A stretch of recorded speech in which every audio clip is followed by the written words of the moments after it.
The Patriots are back, and they're playing the Broncos in the championship game. The NFC West is on top in the NFC. We're back in 2013. These are my divisional round recaps and a little bit of predictions for what I think will happen during the NFC championship round. So we'll go ahead and get started.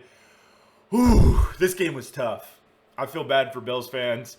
I feel bad for Josh Allen. That was a brutal interception he threw at the end of the game. And it was the right call. It was an interception. It clearly was. Who was it? Brandon Cooks did not retain possession of the ball whenever he came down with it. And the defender did. So I think that was the right call. But damn, that's fucking brutal. That really sucks to see Buffalo go home. I thought this was, if any year Josh Allen could get it done, this was supposed to be the year. And he couldn't carry the team on his back. He had a really good game up until he made some really killer mistakes. And that's what cost him. You know, Josh Allen can't play perfect for an entire postseason.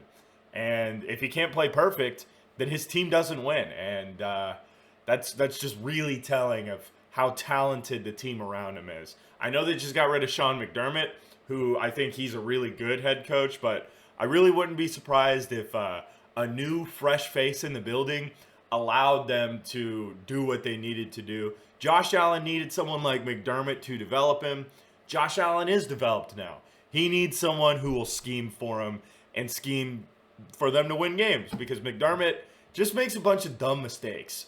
And he shouldn't be, he shouldn't be coaching the Bills at this point. I think he should be a coach in the NFL, but his time with the Bills has come. Wasn't able to get it done. I think it's a perfect opportunity and a perfect time to move on. They keep losing in the playoffs, and that's just not what they need. So RIP Sean McDermott. Hopefully Josh Allen and the Bills will be back next year. James Cook had a phenomenal game. I don't know why they didn't rush the ball more, but that's what you get when you have Sean McDermott coaching your team. You get dumb decisions like that. Buffalo should have had the ball the entire fourth quarter, but they gave it back to them. It is what it is. RIP Sean McDermott. I'm sure he'll get a head coaching job somewhere else. He's probably going to coach somewhere like the fucking Browns next. I think he'll do pretty good there. But, yeah, RIP the Broncos. RIP the Bills. Bo Nix blowing his ankle out last play of the game. That's fucking brutal. You have to feel for Broncos fans. Because, this is their first time in the AFC Championship since they had Peyton Manning as quarterback, and their quarterback goes down. So that's brutal. You hate to see it. You know, hopefully Bo Nix comes back next year and is healthy, continues playing at the level that he did play at this season. Let's see what his end of season stats were. That's not bad. That's really not bad.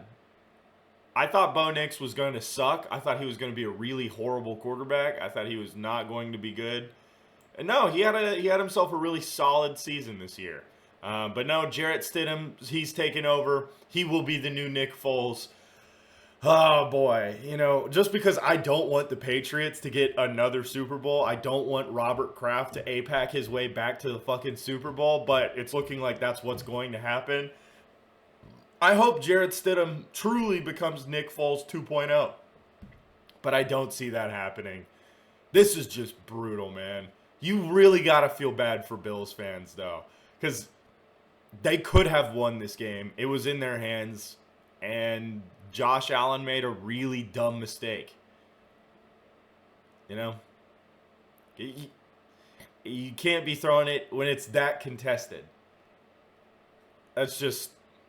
And if you do throw it when it's that contested, you throw it in the bucket where they can't reach it and the defender can't get to it.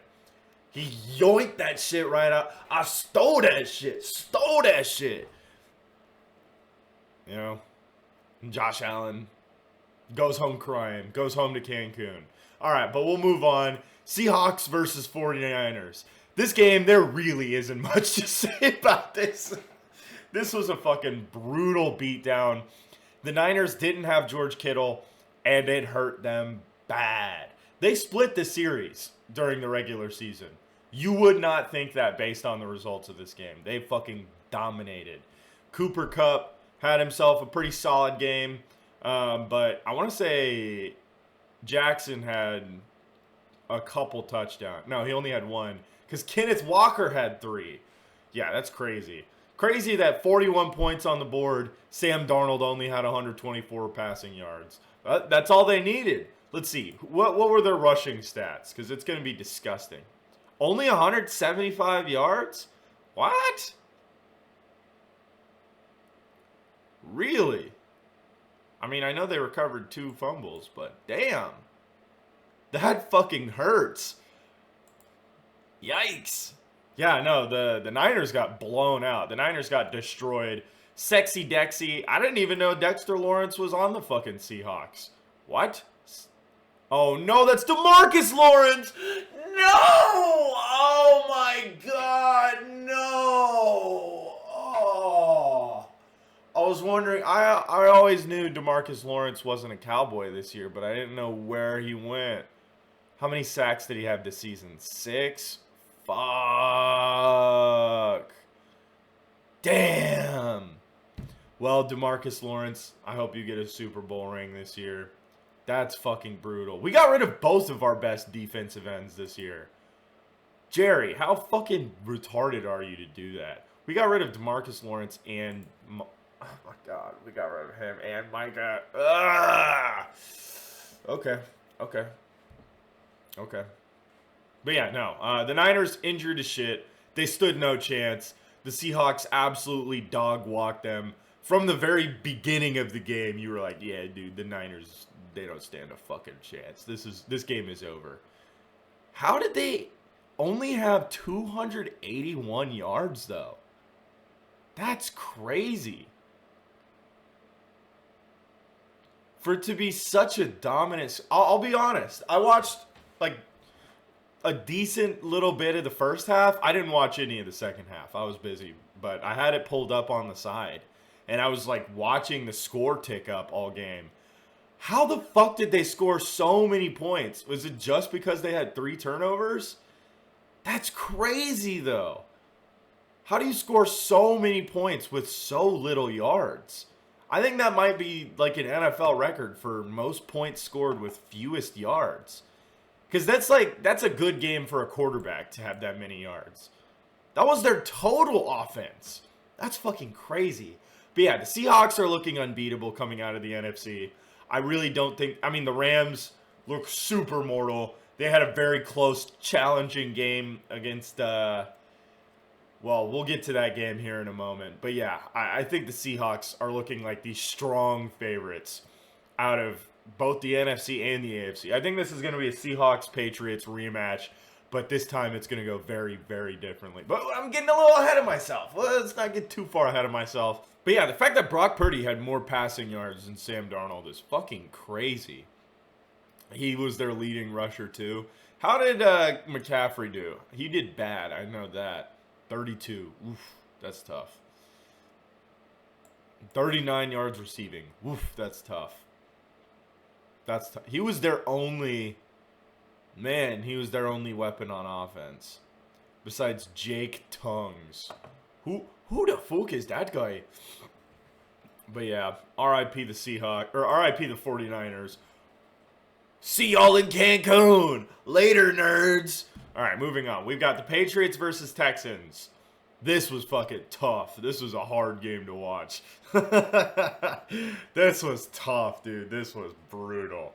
It was a really close game for the first half, and then it just really got out of hand. Yeah, because that pick six, when that happened, I was like, yeah, the game is over. I know that it's only a one-score game. It's out of hand. CJ Stroud has thrown 4 picks, which, ironically enough, quarterbacks to throw 4 picks in the first half of AFC Divisional round games, they're actually 1-1, which is interesting. Very interesting, because Trevor Lawrence won a game while throwing 4 picks in the first half.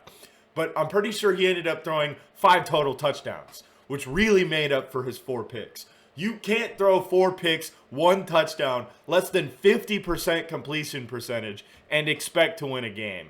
That's brutal. Will Anderson had himself a game, too. 3 sacks. I think this just showed that CJ Stroud really got to lock in. He's really got to lock in. And they need to improve their offensive line. Those are the main things that I took away from this game. Because this loss was on CJ Stroud. Truly. I don't put that on anybody else. Yeah, they didn't rush for shit. 14 carries for 17 yards. That's horrible. But when CJ Stroud is throwing 4 picks a game, they're just going to rush. They're going to rush 4. They're going to rush 5 every play. They're going to stuff the run. And they're going to make CJ make mistakes because he's not picking apart their defense. Christian Gonzalez had himself a game. Who had the majority of the picks? Let's look at that.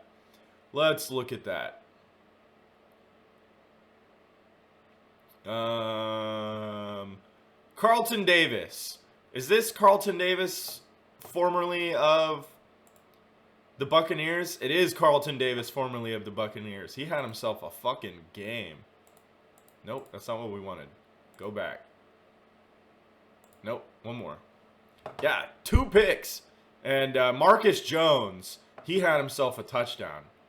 Drake May had 4 of those fumbles. Okay, damn Drake May, you can't be playing like that and expect to win next week. Well, actually, they're playing against the Bo Nix-less Broncos, so he probably will, actually. Yeah, this game sucked. This was a brutal beatdown. I mean, not even in the truest sense of the word, beatdown. Because in a beatdown, you expect offense to just be chugging on all cylinders. Their offense wasn't. They had to punt. But it was very clear to me one team was significantly more talented and significantly more dialed in than the other one. And that's the team that won.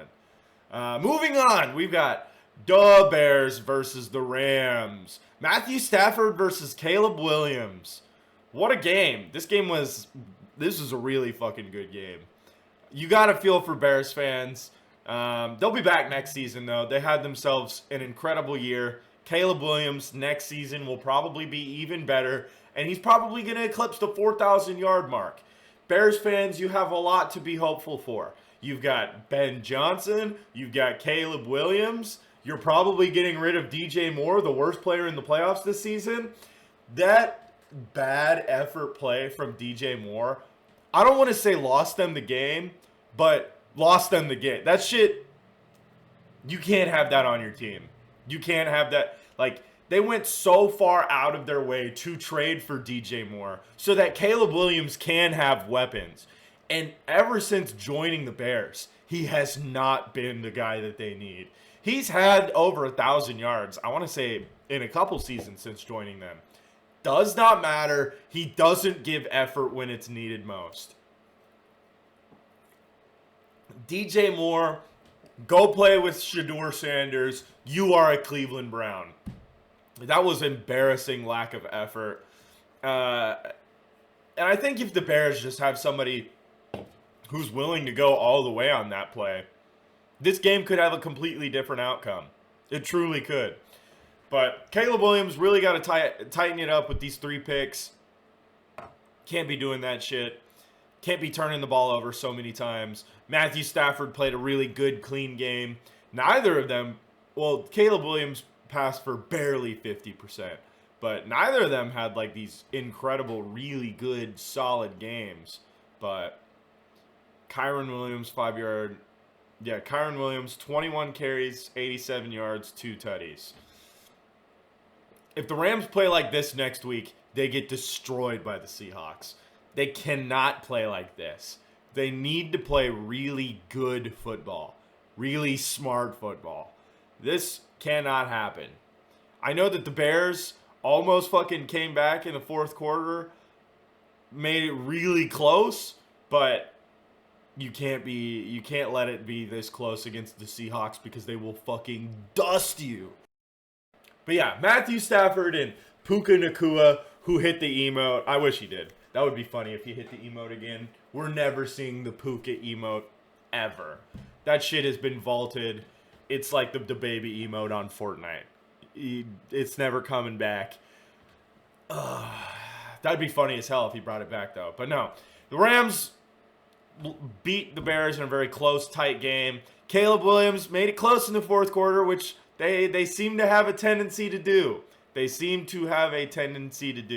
But 3 turnovers, can't let that happen, man. You really can't let that happen. When was the last one? Yeah, throws critical pick in overtime, walk-off field goal. Can't be doing that shit, Caleb. So I think that with one more year under his belt, another season, finally has some playoff experience, Caleb Williams and the Bears are going to come back next season even better, even more improved. I think he's finally going to hit that 4,000-yard mark. And I think the Bears might actually be the best team in the NFC North for a good long while. They have a very solid team on all areas. They're a very well-rounded team. They have a good defense. They have a really solid young offense. Just got to get rid of DJ Moore and replace him with somebody who actually tries on offense. And the Bears will be back. They will be in the NFC Championship in the near future. Mark my words, duh Bears. But these have been my recaps for my predictions of what I think is going to happen next week. I think that if Seattle plays like they did this week, they're going to get dusted. I think they'll probably put up 20-ish points. They're going to lose by at least 2 scores if they play like this. If they play out of their minds, if Matthew Stafford plays like the MVP, which he has been a lot of the season, if Sam Darnold has a bunch of turnovers, the Rams could win. And that is a very real possibility. But I don't think that's likely to happen. I think the Rams continue playing at this kind of pedestrian level. And I think they lose by 2 scores. I think they lose probably by 15, maybe 17 points. It's going to be bad. I think they lose 20-35. As for the Patriots versus Broncos, that game's going to be brutal. That's going to be bad. That's going to be an embarrassment. Jarrett Stidham is going to have a... what's that one guy who played for the Bills that one year? What is his name? Bills QB with 5 interceptions. Nathan Peterman. Yeah, I think we're about to see a Nathan Peterman type performance from why can't I remember his name right now? What the fuck is his name? Jarrett Stidham. We're about to see a Nathan Peterman performance from Jarrett Stidham where he throws like 6-7 picks. They lose by like 45. And the Patriots look unbeatable going into the Super Bowl. The Seahawks look a lot more beatable, but the Seahawks dominate the Patriots in the Super Bowl. That's what I'm thinking as of right now. Those are my end of playoff predictions. Thank you all for watching. Make sure you like, subscribe, hit the bell, do all those other things, and I will catch y'all in the next one. Goodbye.